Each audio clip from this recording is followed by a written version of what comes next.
Cette vidéo de Jérémy Ferrari devrait être diffusée partout. Il parle de sport et de santé mentale avec une justesse rare. Je te laisse écouter et je te partage ensuite ce que peu de gens savent sur ce qu'il dit. Du sport, on peut mettre ce qu'on veut, mais de toute façon, c'est très simple. Pour aller mieux, il faut faire tout ce que tu n'as pas envie de faire quand tu vas mal. Quand tu vas mal, tu n'as pas envie de parler, tu n'as pas envie de manger correctement, tu n'as pas envie de dormir tôt, tu n'as pas envie de faire de sport. C'est exactement les 4 choses qu'il faut faire pour aller mieux.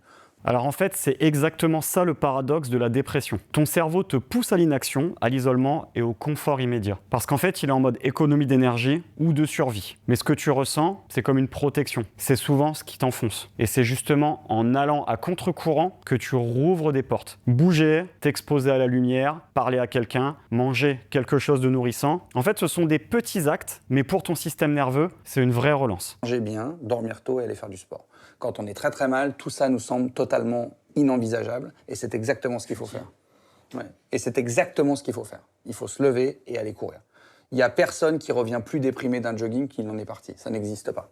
Parce qu'il y a quelque chose de physiologique qui se passe dans le corps qui va de toute façon donner de la récompense. Quand tu cours, en fait, tu crées un stress maîtrisé. Ton corps libère des endorphines, antidouleurs naturelles, et de la dopamine, l'hormone de la récompense. Et surtout, il régule le cortisol, l'hormone du stress. Résultat, tu ne reviens jamais pire parce que ton corps t'envoie un vrai message de mieux-être. C'est pas dans la tête, en fait, c'est biologique. Je dis pas que tu vas te sauver d'une dépression avec le jogging.